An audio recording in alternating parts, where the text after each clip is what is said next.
Hello, my name is Andrew Sarana. My presentation is about climate change and how it is affecting us around the world and how it's affecting us here around the Monterey Bay. And, and the main problems I found were from gas emissions, how those gas emissions trap all the heat and allow very little of it to escape, and then rising temperatures, which is pretty much a cause of those gases being trapped in the air, and then droughts, which could be from the rising temperatures, which greatly affects us here because we cannot, because it hurts the crops that we're growing and the land, which allows us to use less water, and we have less access to water to use to growing plants and food. And then rising sea levels, that affects the area because in the future it could flood the lands, which would take away a lot of access into the fields to grow food, and then it puts pressure on the farmers because they can't use salt water to farm and use it for the crops, and then it would mess up the salinity in the crops. And then here in Monterey Bay, we are at a great tsunami risk, which means that the land could be easily flooded. And on to my first main point, the gas emissions. According to a picture posted on the EPA's article, they're also known as the Environmental Protection Agency, about 80% of the carbon dioxide that has been let out into the atmosphere comes from the burning of fossil fuels, and those fossil fuels are commonly known as coal, oil, petroleum, and natural gas.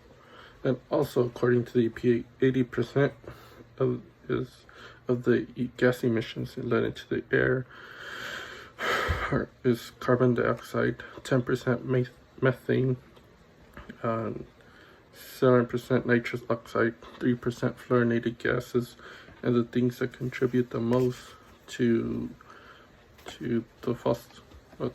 gas emissions are transportation, which is at 29%, electricity, which is at 25%, industry, which is at 23%, commercial and residential things 13%, agriculture at 10%. With all the gas emissions that are let into the atmosphere, which trap the heat and allow very little heat to escape, it contributes to my next topic, which is rising temperatures. Rising temperatures could be bad because it leads to droughts. It could lead to rising sea levels because it melts the glaciers and a lot. And then according to Rebecca Lindsay, a senior science writer / editor, and Luann Dahlam, a educational specialist, 2020 ranked the second highest year in temperature, and in the 141-year record over the combined land and ocean surface, and the land areas were at record temperatures. And also in the same article, it was mentioned that since 2005, there have been 10 of the warmest years, and then 7 of those 10 occurring since 2014, which shows that temperature has been steadily rising, and it's been getting hotter and hotter over the past years. Then also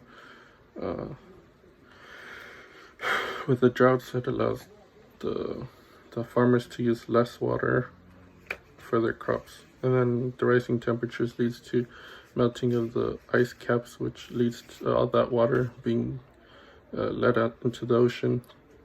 And then for my next point is rising sea levels threatening California's coast in many ways.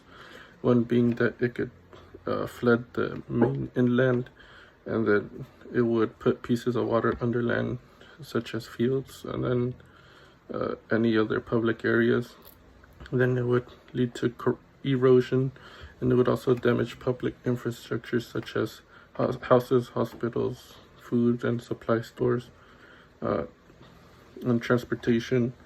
Floods can also destroy natural resources and habitats and for agriculture, and that affects Monterey greatly because we thrive heavily off of agriculture, and the land is rich to grow food and other stuff for the soil and for the people to eat. And then within the next couple of decades,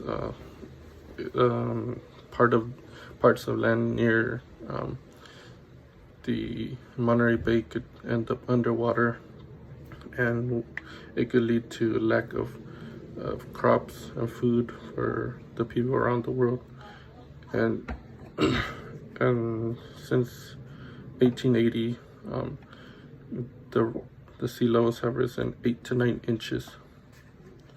And for my conclusion, I went over some big problems that are happening right now. They'll affect us in the future if things keep happening at the same rate they are happening right now.